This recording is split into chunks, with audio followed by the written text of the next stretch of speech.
ಸಮೃದ್ಧಿ ಗೊಬ್ಬರ ಯೂಸ್ ಮಾಡೋದ್ರಿಂದ ಏನೆಲ್ಲ ಪ್ರಯೋಜನ ಗಿಡಗಳಿಗೆ, ಅಡಿಕೆ ತೋಟಕ್ಕೆ? ಅಂದ್ರೆ ನಮ್ಮ ಅಕ್ಷಯ ಸಮೃದ್ಧಿನ ಯೂಸ್ ಮಾಡೋದ್ರಿಂದ ಏನನ್ನ ಉಪಯೋಗಗಳಂದ್ರೆ, ನೋಡಿ ಗಿಡಗಳು ನಮ್ ಗೊಬ್ಬರ ಹಾಕದ್ಮೇಲೆ ನೋಡ್ರಿ ಇದು ಗಿಡ ಬುಡನು ಹಂಗೆ ಚೆನ್ನಾಗ್ ದಪ್ಪ ಬಂದ್, ನಾನ್ 3 ವರ್ಷದ ಗಿಡಕ್ಕೆ ಕೊಟ್ಟಿರೋದು. ಮೊದಲು ನಂದು ಬ್ಯಾಕ್ ವಿಡಿಯೋ ಇದೆ ನನ್ನ ಹತ್ರ, ಸರಿನಾ? ಅದನ್ನ ಗೊಬ್ಬರ ಹಾಕೋದ್ರಿಂದ ಬುಡ ಚೆನ್ನಾಗ್ ಸ್ಟೆಮ್ ಚೆನ್ನಾಗ್ ದಪ್ಪ ಬಂದೈತೆ. ಪ್ಲಸ್ ನೋಡಿ ಇದು ಅಂದ್ರೆ ಗಿಡ ನೋಡಿ ಕಪ್ಪಗಿದಾವೆ ಗಿಡ. ಎಲ್ಲಾ ತೋಟದಲ್ಲಿ ಒಂದ್ ಎಕರೆಗೆ 1024 ಗಿಡ, 1024 ಗಿಡ ಒಂದೇ ತರ ಇದಾವೆ. ಎಲ್ಲಾನು ಗಿಡ ಕಪ್ಪಗಿದಾವೆ. ಓಕೆ. ಮೊದ್ಲು ಯೆಲ್ಲೋ ಕಲರ್ ಇತ್ತು. ಆಮೇಲೆ ಇನ್ನೇನೆಲ್ಲ ಪ್ರಯೋಜನ? ಮತ್ತೆ ಇದು ಅಂದ್ರೆ ಇವಾಗ ಭೂಮಿ ಅನ್ನೋದು ಚೆನ್ನಾಗ್ ಗ್ರೋತ್ ಆಗುತ್ತೆ, ಬೇರ್ ಚೆನ್ನಾಗಿ ಬಿಟ್ಕೊಳ್ಳುತ್ತೆ ಸರ್. ನಮ್ ಸಮೃದ್ಧಿ ಗೊಬ್ಬರ ಹಾಕೋದ್ರಿಂದ ಭೂಮಿ ಅನ್ನೋದು ಗ್ರೋತ್ ಅಂದ್ರೆ ಚೆನ್ನಾಗಿ ಲೂಸ್ ಬರುತ್ತೆ.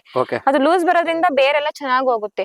ಬೇರ್ ಚೆನ್ನಾಗ್ ಹೋಗಿ ಅವಾಗ ಭೂಮಿಯಲ್ಲಿ ಗ್ರೋತ್ ಆದ ತಕ್ಷಣ ಮತ್ತೆ ಪೋಷಕಾಂಶ ಎಲ್ಲ ಚೆನ್ನಾಗ್ ತಗೊಳುತ್ತೆ. ಚೆನ್ನಾಗ್ ತಗೊಂಡು ಅವಾಗ ಸ್ಟೆಮ್ ಇಂದ ಚೆನ್ನಾಗಿ ಗಿಡನ ಡೆವಲಪ್ಮೆಂಟ್ ಬರುತ್ತೆ. ಫಸಲ್ ಗಿಡ ಅಂದ್ರೆ ಇವಾಗ 4 ವರ್ಷದ ಗಿಡ ಅಲ್ವಾ, ನೀವ್ ಅಲ್ಲಿ ನೋಡ್ರಿ ಒಂಬಳಿ ಹೊಡೆದೈತೆ. ಒಂಬಳಿ ಹೊಡೆದು 4 ವರ್ಷದ ಗಿಡನೇ ಒಂಬಳಿ ಹೊಡೆದೈತೆ. ಒಂಬಳಿ ಹೊಡೆದು ಫಸಲ್ ಚೆನ್ನಾಗ್ ಬರಂದ್ರೆ ಫಸ್ಟ್ ಫಸಲ್ ನಿಲ್ಲಲ್ಲ ಅಂತಾರೆ, ಆದ್ರೆ ನಿಂತು 25% ಆದ್ರೂ ನಮ್ಗೆ ಸಿಗುತ್ತೆ. ನಿಮ್ದು ಭೂಮಿ ಸಡಲ್ ಆಗುತ್ತೆ, ಒಂಬಳೆ ಚೆನ್ನಾಗಿ ಕೊಡುತ್ತೆ, ಗಿಡ ಕಲರ್ ಬರುತ್ತೆ. ಇನ್ನೇನೆಲ್ಲ ಪ್ರಯೋಜನ ಸಮೃದ್ಧಿ ಗೊಬ್ಬರ ಯೂಸ್ ಮಾಡೋದ್ರಿಂದ, ಅಕ್ಷಯ ಸಮೃದ್ಧಿ ಯೂಸ್ ಮಾಡೋದ್ರಿಂದ? ಸಾಯಿಲ್ ಚೆನ್ನಾಗ್ ಗ್ರೋತ್ ಆಗುತ್ತೆ sir. First of all soil ಚೆನ್ನಾಗ್ ಗ್ರೋತ್ ಆಗುತ್ತೆ, ಗಿಡ ಚೆನ್ನಾಗಿ ಕಪ್ಪಗ್ ಚೆನ್ನಾಗ್ ಬರುತ್ತೆ. ಅಂದ್ರೆ ಗಿಡಗಳು ಇಳುವರಿ ಚೆನ್ನಾಗ್ ಬರುತ್ತೆ.